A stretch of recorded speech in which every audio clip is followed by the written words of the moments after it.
Science in the light of the Quran کی جانب بڑھتے ہیں۔ Science in the light of the Quran ایک نہایت دلچسپ اور اہم موضوع ہے۔ اس کا مطلب ہے قرآن مجید کی روشنی میں سائنسی حقائق کو سمجھنا۔ یہ موضوع ہمیں یہ بتاتا ہے کہ قرآن پاک صرف ہدایت کی کتاب ہی نہیں بلکہ اس میں کائنات، فطرت اور انسان کے بارے میں ایسے اشارے موجود ہیں جنہیں آج کی سائنس بھی تسلیم کرتی ہے۔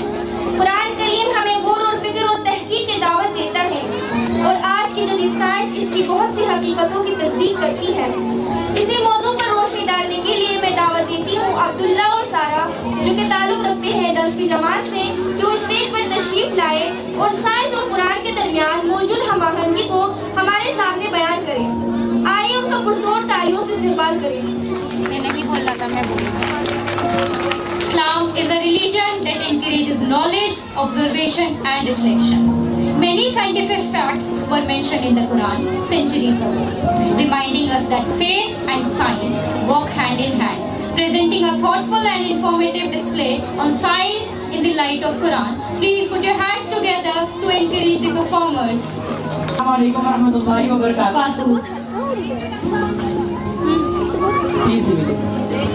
آج ہم آپ کو کوئی کہانی، کوئی فلسفی یا کوئی تصوف سنانے نہیں آئے، بلکہ آج ہم آپ کو سچائی دکھانے آئے ہیں۔ ایک ایسی سچائی جو قرآن کے اندر 1400 سال پہلے کی گئی، بیان کی گئی اور آج سائنس اسے ماننے پر مجبور ہے۔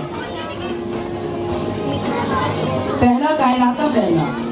رسپیکٹڈ ٹیچرز اور میرے پیارے دوستوں، جب ہم رات کو آسمان کی طرف دیکھتے ہیں تو ہمیں صرف ستارے نظر آتے ہیں، لیکن قرآن کہتا ہے یہ صرف ستارے نہیں، یہ ایک سسٹم ہے، ایک نظام ہے، ایک زندہ سچ ہے۔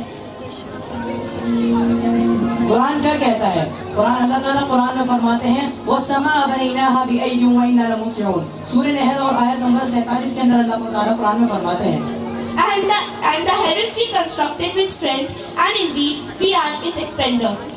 اور ہم نے آسمان کو بڑی قدرت سے بنایا اور ہم اسے مسلسل پھیلا رہے ہیں، یعنی یونیورس اسٹیٹک نہیں ہے بلکہ ایکسپینڈ ہو رہا ہے۔ سائنس کیا کہتی ہے؟ آج سائنس کہتی ہے یونیورس ایک جگہ پر رکا ہوا نہیں ہے، گیلیکسیز ایک دوسرے سے دور جا رہی ہیں۔ اس تھیوری کو کہا جاتا ہے ایکسپینشن آف دا یونیورس۔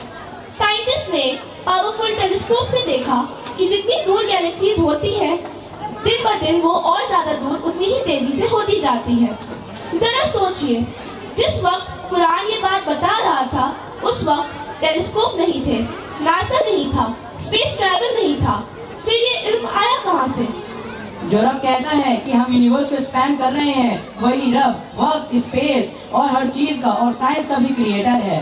قرآن کیا کہتا ہے؟ اللہ تعالیٰ قرآن میں فرماتا ہے وَأَوْحَىٰ رَبُّكَ إِلَى النَّحْلِ أَنِ اتَّخِذِي مِنَ الْجِبَالِ بُيُوتًا وَمِنَ الشَّجَرِ وَمِمَّا يَعْرِشُونَ۔ And your Lord inspired the honeybee, saying, make your homes in the mountains, in the trees, and in what people build.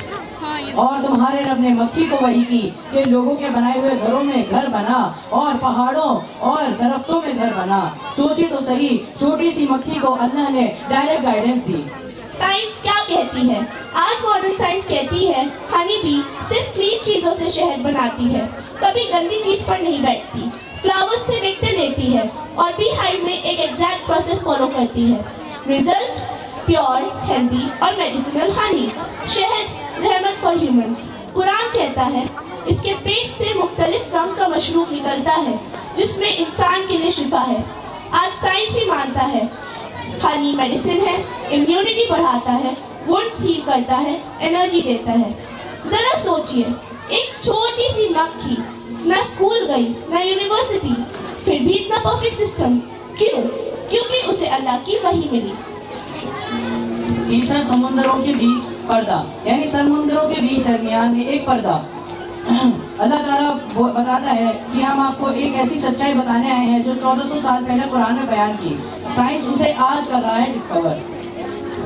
کہ سمندروں کے بیچ درمیان میں ایک پردہ، اللہ تعالیٰ قرآن میں فرماتا ہے مرج البحرین یلتقیان بینہما برزخ لا یبغیان۔